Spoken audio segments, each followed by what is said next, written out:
राज्यातल्या जनतेला काय नेमकं आवाहन कराल मतदान करण्यासाठी? म्हणजे आजचा दिवस हा लोकशाहीतला उत्सव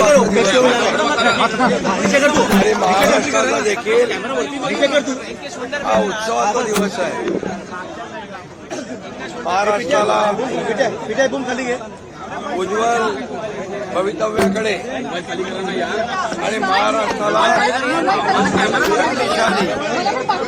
आणि देशाला आर्थिक महासत्तेकडे घेऊन जाणारा हा उत्सव आणि म्हणून या उत्सवामध्ये सर्व मतदारांनी सहभागी व्हायला पाहिजे आणि जास्तीत जास्त लोकांनी मतदान केलं पाहिजे. कारण मतदान हे आपलं पवित्र कर्तव्य आहे, ही आपली जबाबदारी आहे आणि म्हणून ती प्रत्येक नागरिकांनी पार पाडली पाहिजे आणि या लोकशाहीच्या उत्सवामध्ये सामील झालं पाहिजे असं माझी सगळ्यांना नम्र विनंती आहे. या राज्यातला मतदानाचा टक्का जास्तीत जास्त वाढवण्यासाठी प्रत्येकाने मतदान करावं आणि लोकशाही समृद्ध आणि प्रगल्भ करावी अशा प्रकारची विनंती मी करतो. खरं म्हणजे गेल्या 5 वर्षाचा कारभार या महाराष्ट्रातल्या जनतेने पाहिलाय. 2019ला मतदान झालं आणि त्यावेळेस जे काही महाराष्ट्रातल्या जनतेच्या अपेक्षेच्या विरुद्ध झालं. सरकार चुकीच्या पद्धतीने सरकार तयार झालं. ही जनता 2019चं ती घटना अजून विसरलेली नाही आणि त्यामुळे गेल्या 5 वर्षामध्ये या राज्याची कोणी दशा केली आणि या राज्याला विकासाची दिशा कोणी दाखवली हे लोकांना माहीत आहे.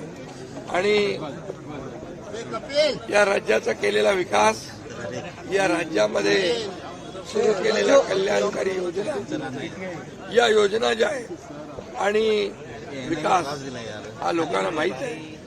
मुख्यमंत्री माझी लाडकी बहीण योजनेसारखी अनेक मी काय त्या डिटेलमध्ये जात नाही, परंतु अनेक योजना या सर्वसामान्य लाडक्या बहिणींसाठी, लाडक्या भावांसाठी, लाडक्या शेतकऱ्यांसाठी, लाडक्या कामगारांसाठी, लाडक्या ज्येष्ठांसाठी आम्ही केल्या आणि नक्कीच आम्हाला समाधान आहे की गेल्या 5 वर्षामध्ये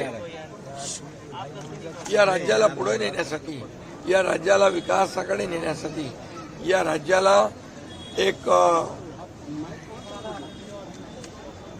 खरं म्हणजे या राज्याचा सर्वांगीण विकास आणि या राज्यातल्या सर्वसामान्य लोकांच्या जीवनामध्ये बदल घडवण्यासाठी या महाराष्ट्राला एक शक्तिशाली राज्य बनवण्यासाठी आम्ही महायुतीने प्रयत्न केलेला आहे आणि मला वाटतं या राज्यातली जनता आज समाधानी आहे. मी स्वतः समाधानी आहे. 2.5 वर्षाचा कार्यकाळ आणि आमचा 2.5 वर्षाचा कार्यकाळ हाही लोकांनी पाहिलेला आहे आणि म्हणून या आजच्या दिवशी या महाराष्ट्रातील जनता भरभरून कामाला मतदान करते, विकासाला मतदान करते आणि म्हणून मतदानाचा टक्का, मतदान हे लोकशाहीला प्रगल्भ करणार आहे, लोकशाहीला मजबूत करणार आहे आणि म्हणून सगळ्यांनी मतदान करावं असं आवाहन विनंती मी करतो.